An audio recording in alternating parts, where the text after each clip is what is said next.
saludarles una vez más. Espero en el Señor que se encuentren todos bien, que su salud vaya mejorando. Sé de algunos hermanos que han estado un poco malitos de salud, espero en Dios que ya estén mejorando. Vamos el día de hoy a estudiar el capítulo de Juan, el libro de Juan, capítulo 17.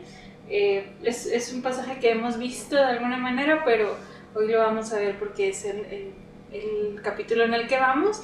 Esperamos que sea de mucha bendición para sus vidas, pero antes, que les parece, acompáñenme a orar para iniciar. Señor, cuántas gracias te doy por tu favor. Gracias por ser tan real en nuestra vida. Gracias por esa gracia que es mayor a nuestras fallas. Gracias, Señor, por tu presencia entre nosotros. Padre, en el nombre de Jesús, quiero pedirte que tu palabra sea viva y real en nosotros, Señor. Que podamos entender quién eres tú, qué has hecho por nosotros, Señor. Y lo bueno que eres a través de tu Espíritu Santo en seguir mostrándonos tu amor. Padre, también estaremos dándote gracias por las situaciones que tú has cumplido, por tus promesas reales en nuestra vida, y también estaremos orando por las necesidades particulares. Señor, en el nombre de Jesús oramos para que tu nombre sea grandemente glorificado a través de este estudio. En Cristo Jesús, amén. Hermanas, ¿qué les parece si antes de el estudio escuchamos un canto para entrar en este tiempo de pedirle al Señor que nos ayude a adorarle, nos ayude a reconocerle a través del conocimiento bíblico? Así que vamos a escuchar este canto.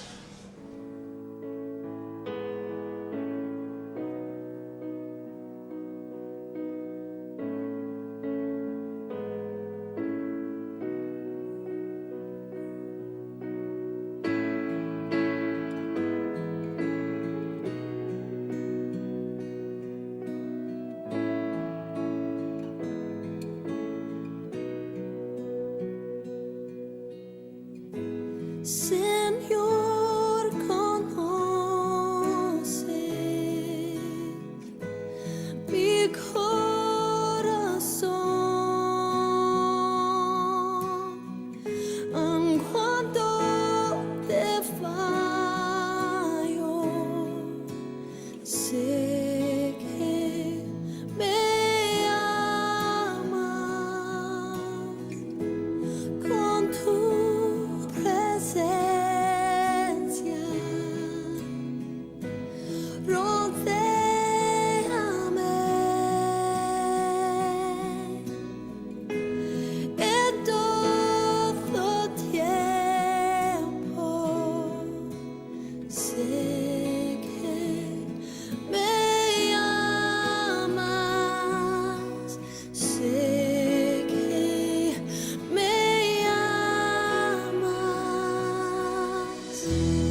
voy a pedirles que abran su Biblia en el capítulo 17 de Juan.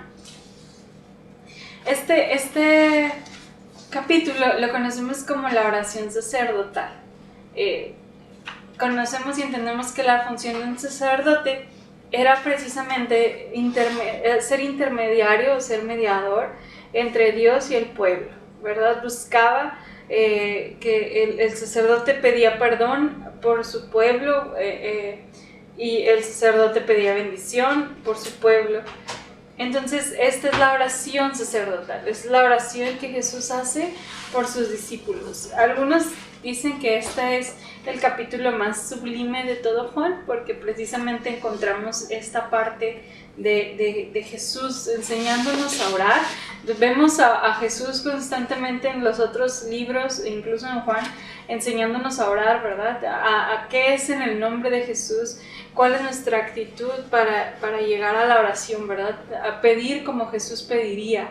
Y bueno, ¿no? Jesús maravillosamente, como siempre, no se queda en palabras, sino ahora lo pone en práctica. Y vemos que Jesucristo nos enseña su oración por sus discípulos, y no solamente por sus discípulos, sino que trasciende, ¿verdad? Ora por aquellos que han de creer, es decir, su nombre, mi nombre, estaban ahí también en esa oración de hace 2000 años, hecha por Jesucristo.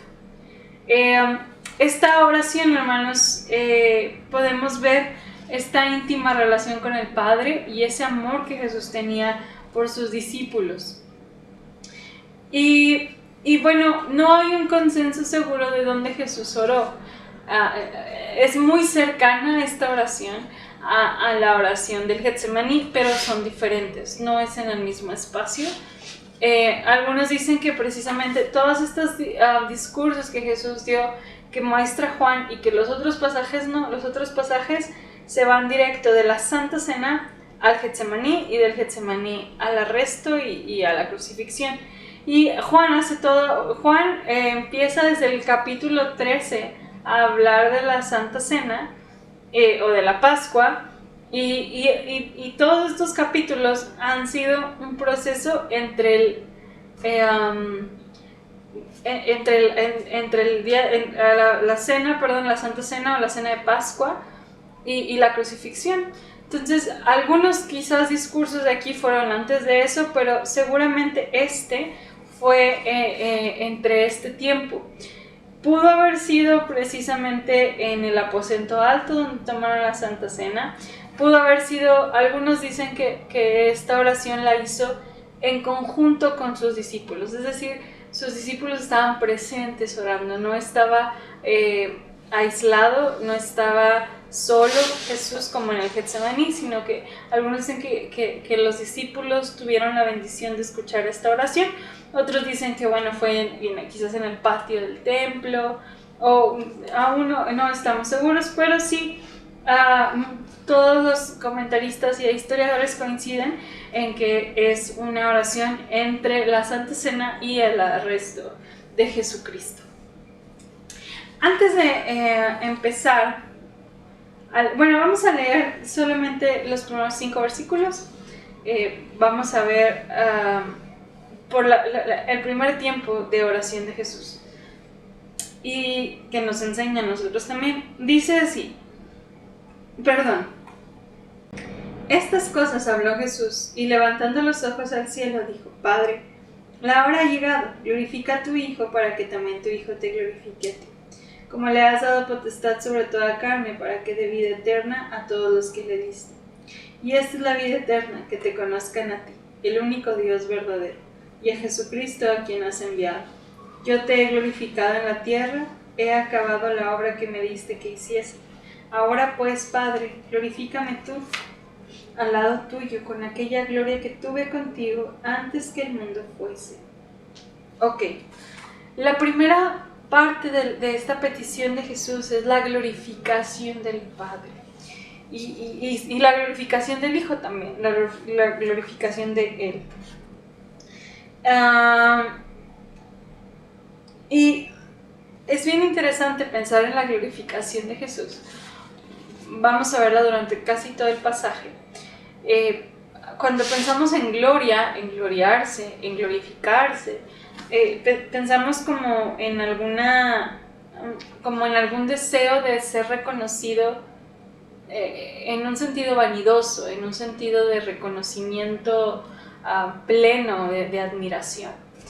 Pero la gloria, hermanos, de Jesús, o la gloria en general, significa la gloria de alguien, lo hemos mencionado, significa la revelación de una persona, o sea, tal cual es, en todo su esplendor. O sea, la gloria de alguien es conocer la esencia de esa persona y que esa persona es conocida por eso. Es la revelación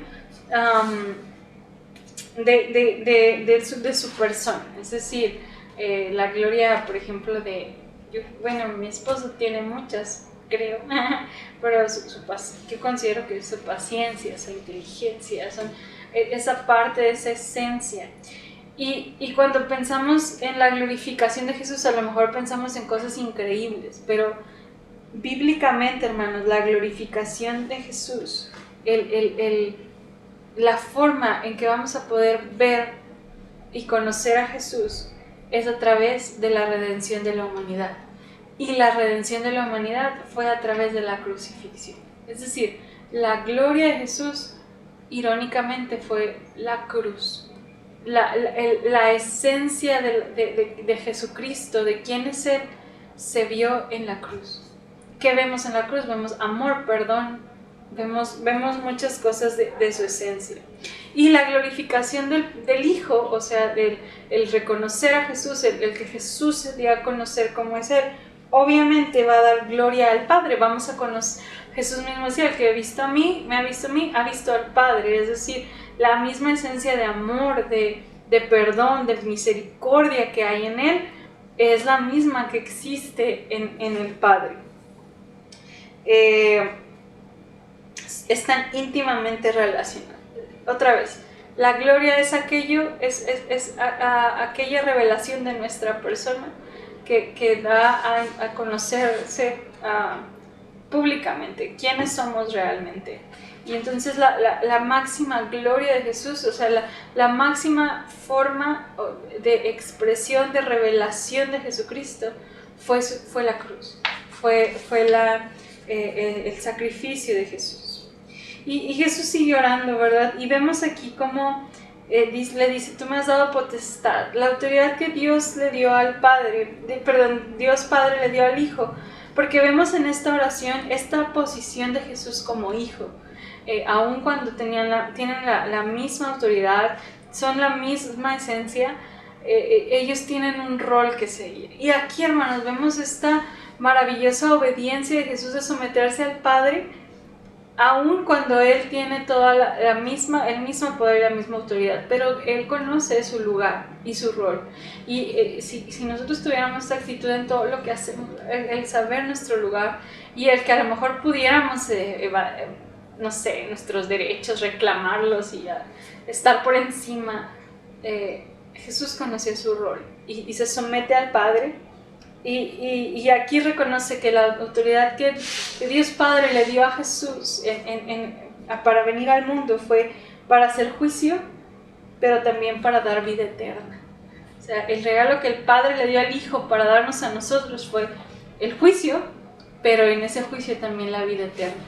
Y Jesús aquí hace la anotación hermosa. Y esto quiero, hermanos, que quede así muy claro en nuestras vidas. Dice el versículo 3, y esta es la vida eterna, que te conozcan a ti, al único Dios verdadero. Cuando uno piensa en vida eterna, obviamente piensa en la vida después de la muerte. Cuando uno piensa en vida eterna, a lo mejor se nos viene a la cabeza estar en el cielo, en las nubes, entre las calles de oro, entre el mar de cristal, con muchos ángeles, y es parte del regalo de la vida eterna.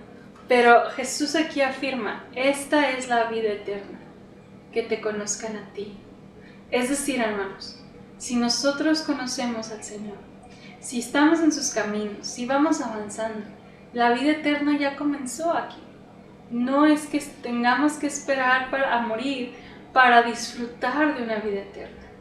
Si hemos reconocido al Señor, si conocemos de Cristo, si amamos a Cristo, si buscamos con pasión las Escrituras, los textos bíblicos, estamos experimentando la vida eterna.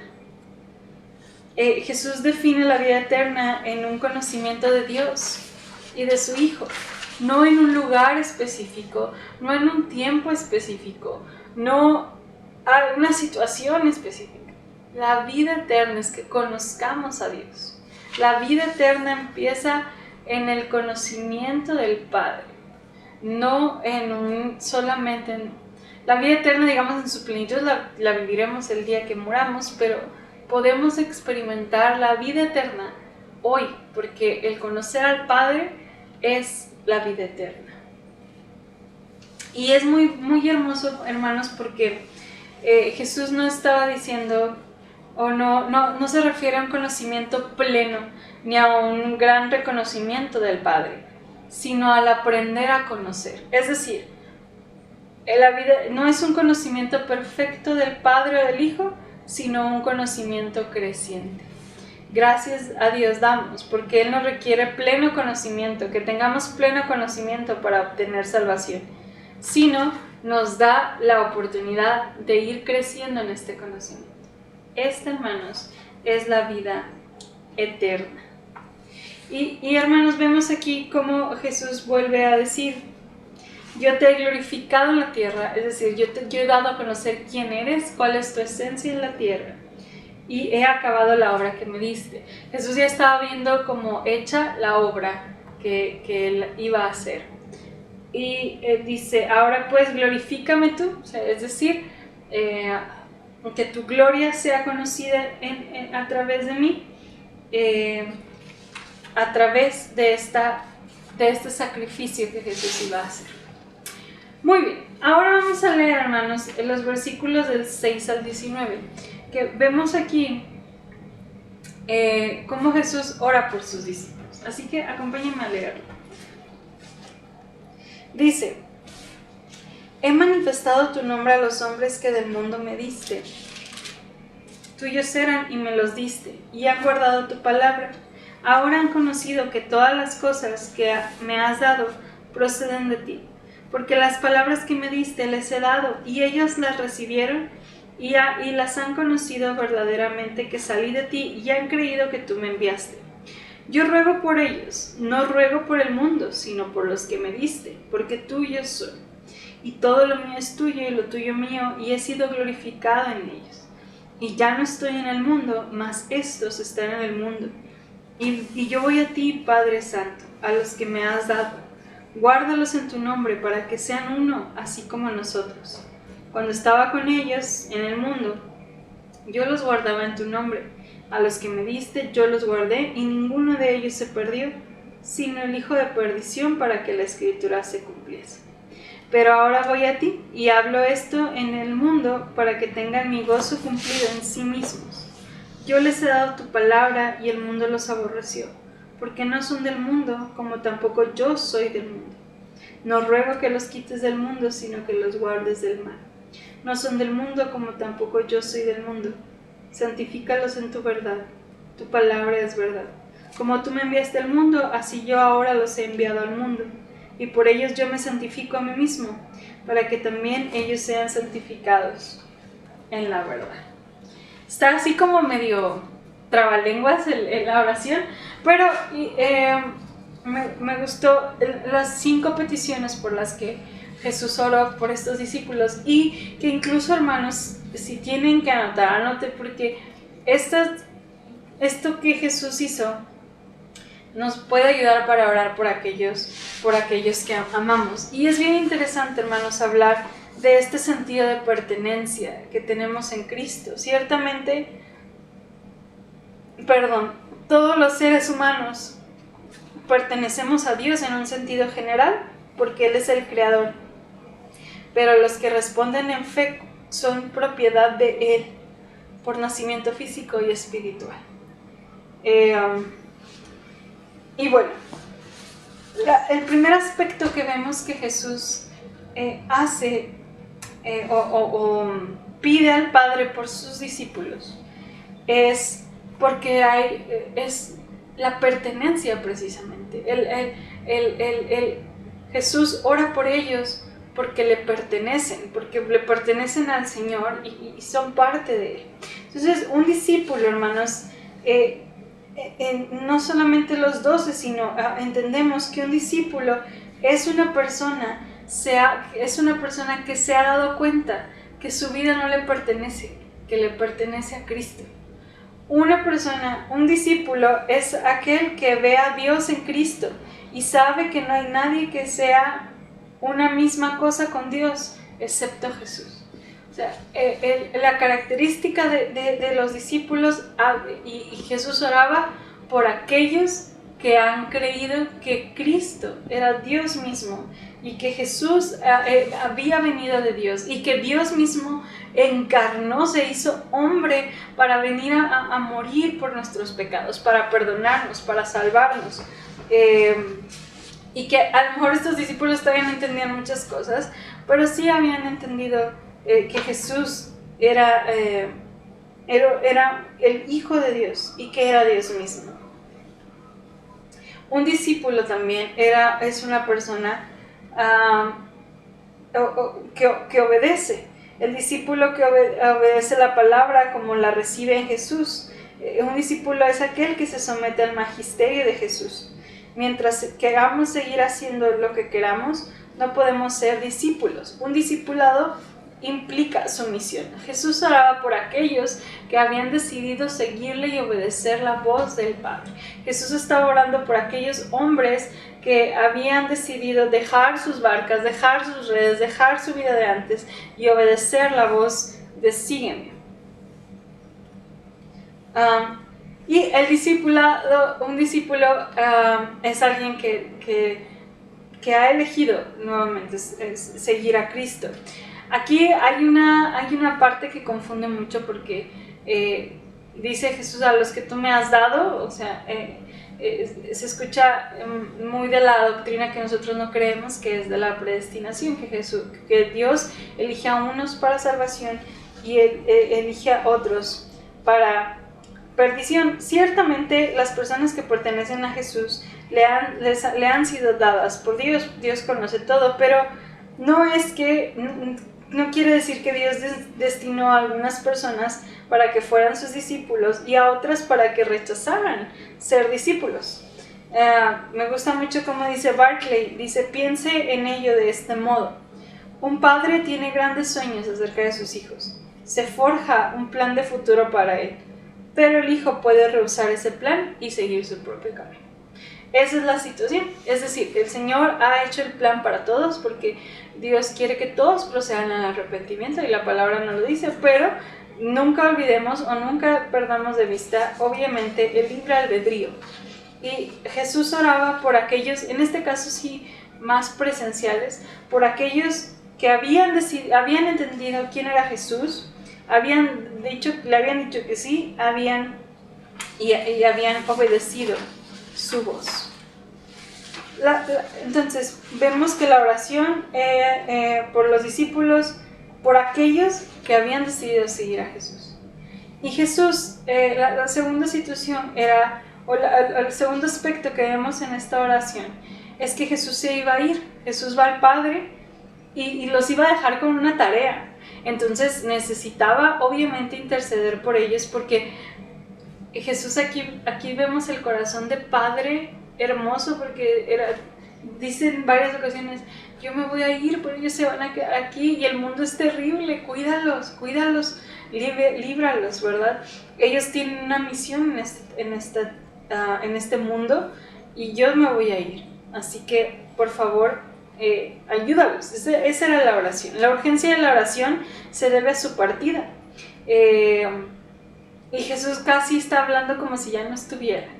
La situación de los discípulos es muy distinta a Jesús. Ellos seguirán en el mundo y sin la presencia física de Jesús. Entonces Jesús se acerca al Padre para orar por sus discípulos porque Él iba a estar lejos. Otro aspecto que vemos en esta oración es que el Padre pueda cuidarlos y guardarlos del maligno. Jesús siempre les advirtió que ellos iban a ser distintos del mundo y que no podían esperar del mundo nada más que odio. Sus principios y escala de valores de ahora de los discípulos iban a ser muy diferentes y por tanto iba a haber una batalla. Jesús pidió al Padre que protegiera a sus discípulos de estos ataques del maligno. Si bien la Biblia no nos explica el origen del mal, no nos explica muchas cosas que a veces uno se pregunta, sí nos hace ver que hay un poder actuando en este mundo. Y Jesús ora para que no seamos vencidos por lo malo. Y recordemos, hermanos, que no es solamente el diablo, es nuestra mente, es nuestros sentimientos, es nuestra misma inclinación hacia el mal. Es el mundo que busca provocarnos o tentarnos, y es el acusador que busca culparnos delante del Dios. Y yo no sé, es demasiado esperanzador, hermanos, al menos en mi vida, saber que Dios está vigilando nuestras vidas como ese centinela para mantenerme a salvo. Que en este camino, en esta lucha de pensamientos, de actitudes, de tentaciones físicas, de tanto, no estoy sola en mi lucha contra el mal, sino Dios, Jesús está intercediendo al Padre para poder librarnos de estas situaciones. Ok, vamos a contestar la pregunta 4 y 5. Ya me adelanté y no mencioné las primeras 3, pero usted puede contestarlas al final sin ningún problema. Dice aquí, la pregunta 4 y 5, sí, dice: ¿estamos santificados o separados por medio de nuestro conocimiento de la verdad? ¿O qué es la verdad, según el versículo 17? ¿Cómo compartimos nosotros, los discípulos de Cristo, su misión, es decir, la misión que les dio a ellos, según el versículo 18, cómo compartimos nosotros esta verdad? Muy bien, vimos que Jesús oró por los que creyeron, Jesús oró porque iba al Padre, Jesús oró para que los cuide, y Jesús oró para que sean santificados en su verdad. Es decir, santificar, entendemos que la palabra santo es separado. Jesús oró para que fuéramos separados del mundo, pero no solamente eso, sino que actuáramos en verdad. Jesús no solamente oró para apartar al discípulo en el ministerio, sino también Jesús oraba para equipar a sus discípulos con las cualidades de mente, corazón y carácter que se requieren para la tarea. Jesús no solamente quiere equiparnos con un conocimiento extraordinario de la Biblia y poder contestar todas las preguntas. El anhelo de Cristo es que nuestra mente, nuestro corazón y nuestro carácter puedan ser moldeados a la luz de su palabra para realmente estar cumpliendo la tarea que Él nos está pidiendo. Si una persona ha de servir a Dios, debe tener bondad y sabiduría de Dios en él mismo.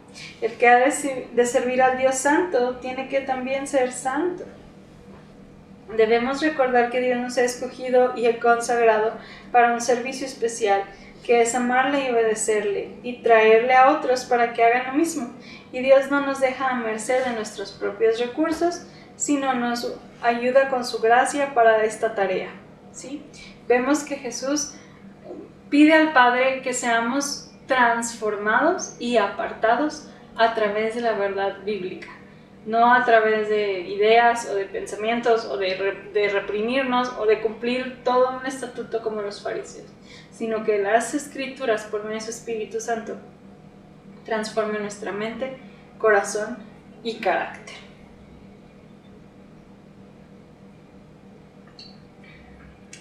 Y Jesús oró, el número 5, para que seamos uno, así como el Padre y Él son uno. Y híjole, Dios siempre pone varas bien altas, no es como, así como, no sé,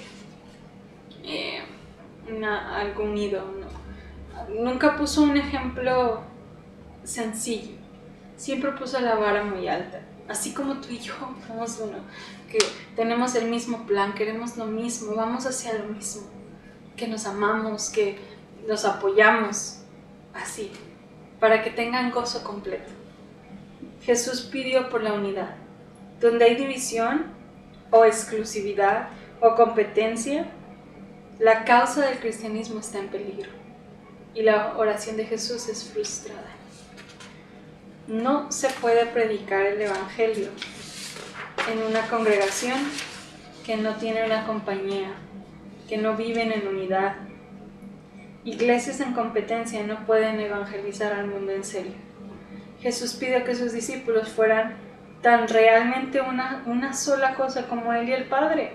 Y no ha habido otra oración suya que los cristianos individuales y las iglesias hayamos puesto tantas trabas para cumplir. Esta petición le ponemos tantas y tantas trabas. Póngase a investigar nada más cuántas denominaciones hay. ¿Sabe por qué son? Por división, por falta de llegar a acuerdos. ¿Y son una bendición todas? Sí. Sin embargo, ha sido una de las luchas durante mucho tiempo. Voy a leer las preguntas 6 y 7 antes de pasar a la última parte. Pregunta 6 dice: los versículos 7 y 9 revelan claramente que Jesús está orando por los 12 apóstoles, pero ¿quién más está incluido en esta oración? ¿Por cuáles 3 razones ora Jesús por todos los creyentes? Según el versículo 11, 15, 20 y 21. ¿Cuáles fueron las razones por las que Jesús ora? Ya les mencionamos algunas, pero usted corrobórelo con el pasaje 11, 15, 20 y 21. Y vamos a leer por último los últimos pasajes del 20 al 26. Dice: mas no ruego solamente por esto, sino también por los que han de creer en mí por la palabra de ellos, para que todos sean uno como tú, oh Padre, en mí y yo en ti, que también ellos sean uno en nosotros, para que el mundo crea que tú me enviaste. La gloria que me diste yo les he dado, para que sean uno, así como nosotros somos uno. Yo en ellos y tú en mí, para que sean perfectos en unidad, para que el mundo conozca que tú me enviaste y que los has amado a ellos como también a mí me has amado. Padre, aquellos que me has dado, quiero que donde yo estoy también ellos estén conmigo, para que vean mi gloria que me has dado, porque me has amado desde antes de la fundación del mundo. Padre justo, el mundo no te ha conocido, pero yo te he conocido, y estos han conocido que tú me enviaste, y les he dado a conocer tu nombre, y lo daré a conocer aún, para que el amor con que me has amado esté en ellos, y yo en ellos.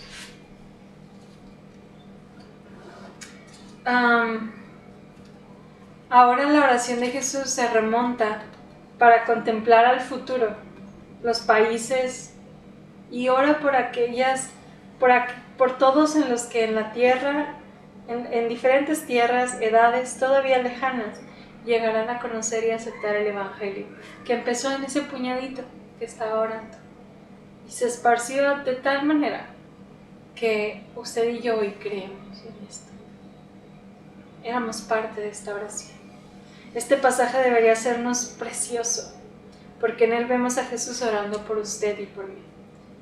Vemos la confianza también que Jesús tenía en sus hombres. Hermanos, estaba a horas de ser traicionado. Y estamos hablando de un Jesús omnisciente, o sea, claro que lo sabía. Y aún así, Jesús veía en esos mismos hombres con una confianza total a los que iban a extender su nombre por todo el mundo. Jesús no perdió la fe nunca, ni en Dios, ni en sus hombres. Y vamos a ver algunos aspectos que Jesús menciona. Dice: Jesús dijo que Él les había dado a sus discípulos la gloria que el Padre le había dado a Él. Debemos comprender lo que quería decir. Es decir, ya vimos cuál era la gloria de Jesús, la cruz. Pero hay otros aspectos que glorifican a Jesús o que dan a conocer de Jesús. El primero precisamente es la cruz. Jesús no hablaba nunca de ser crucificado. Jesús hablaba de ser glorificado. Por tanto, en primero y en principal lugar, la gloria del cristiano es la cruz que nos corresponde llevar. Es un honor llegar a sufrir por Él. No debemos considerar nuestra cruz como un castigo, sino como nuestra gloria. Cuanto más durara la tarea que se le asignaba a un caballero, mayor se consideraba su gloria. Cuanto más dura sea la tarea que se le imponga a un estudiante o a un artesano o a un cirujano, tanto mayor honor le corresponderá. Lo que se quiere decir es que cuando el ser cristiano supone difíciles renuncias o privaciones y aún esfuerzos y sacrificios, debemos considerarlo como una gloria que Dios nos otorga. El poder llevar su gloria requiere saber llevar la cruz. También la gloria de Jesús era su obediencia. Nosotros encontramos la nuestra no en hacer lo que nos gusta, sino lo que Dios quiere de nosotros. Cuando tratamos de hacer lo que queremos, como muchos de nosotros lo hemos hecho, no cosechamos más que dolor y desastre. La verdadera gloria de vida la encontramos en hacer la voluntad de Dios. Cuanto más obediencia, mayor esencia de Él en nosotros. La gloria de Jesús consiste en el hecho de que al considerar su vida se reconoce su relación única y exclusiva con Dios. Es decir, la gloria de Cristo era la relación que tenía Él con el Padre. Es indudable que nadie podrá vivir como Él si no estuviera en una relación extraordinariamente íntima con Dios. Como con Cristo, nuestra gloria consiste en que se vea en nuestra vida el reflejo de la comunión con Dios. Y también vemos que el deseo de Cristo era que estuviéramos con Él en los lugares celestiales. Si el cristiano va a compartir todas las experiencias de Cristo, si comparte su cruz, también compartirá su gloria. Si compartimos su gloria y sus sufrimientos en la tierra, compartiremos su gloria y su triunfo cuando haya terminado nuestra vida presente. Esta es la mayor promesa. Después de esta oración de Jesús, pasamos a la traición, al juicio y a la cruz. Ya no hablaría más con sus discípulos antes de padecer.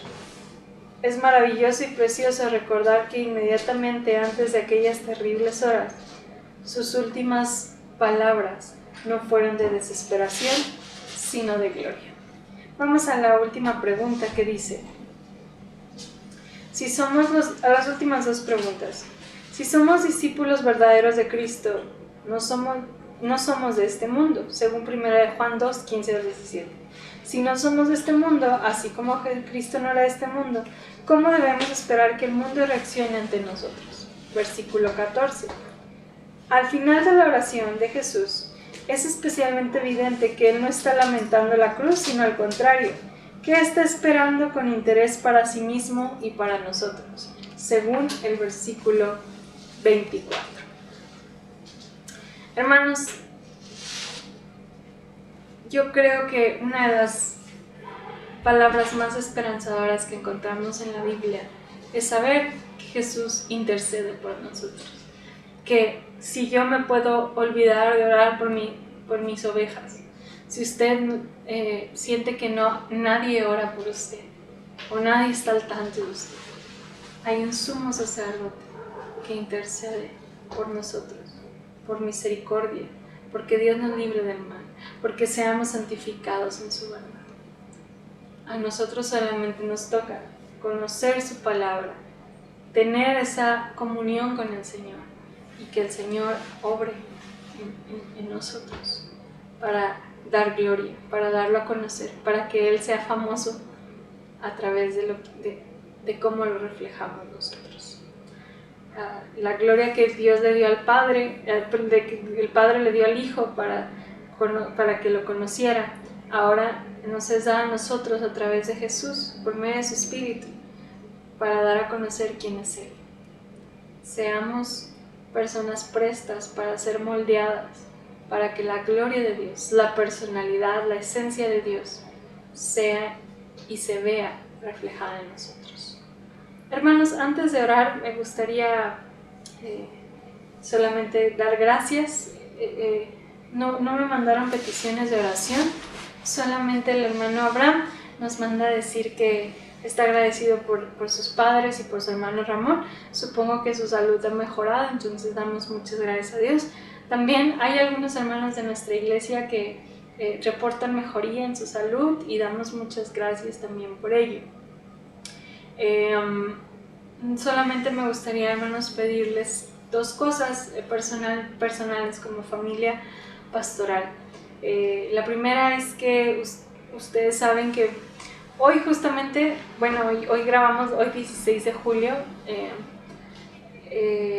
se cumplen 2 meses desde que a mi papá le dio ese preinfarto y pues toda la travesía que hemos pasado.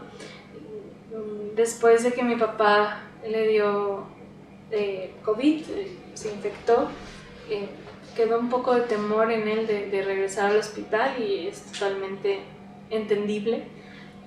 Pero necesitamos volver porque aún está pendiente el cateterismo, entonces yo les pido que estén orando por este proceso, porque Dios nos libre, porque hay miedo, claro que hay miedo de volver.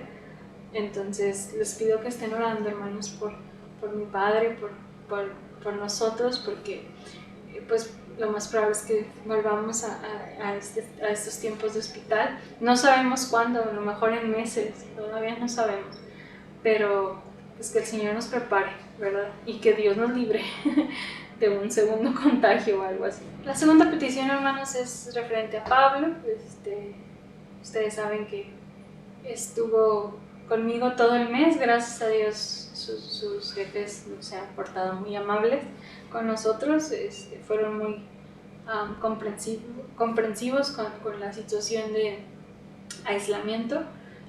Sin embargo, ahora que Pablo regresa, vemos que está muy lento el trabajo. Yo sé que en todos lados hay crisis, entonces pues solamente orar para que Dios les lleve más proveedores, les lleve más trabajo a su familia, a su empresa, a la empresa donde él está trabajando.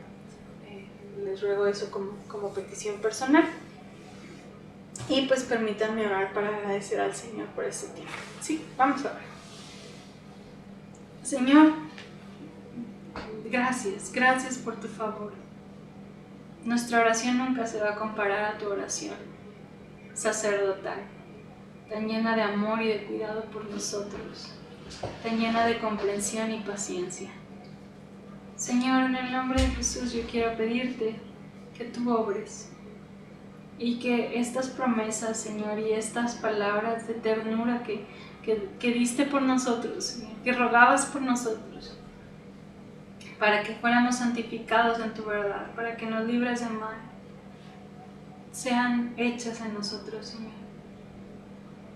Guarda nuestras vidas, Dios, y rogamos en el nombre de Jesús que tu Espíritu sea moviéndose y llevándonos a cumplir esta verdad, esta oración. Padre, bendice cada hogar que esté escuchando este mensaje y pedimos en el nombre de Jesús que tu mano nos acompañe y que pronto, Dios, tú nos des el regalo de estar juntos. En Cristo Jesús oramos. Amén. Hermanos, que el Señor les bendiga. Estemos orando por nosotros, unos por otros. Si usted tiene alguna petición, háganosla saber. Les mando un abrazo con mucho amor. Los extraño mucho y sepan que cada día estamos mejor. Que Dios les bendiga.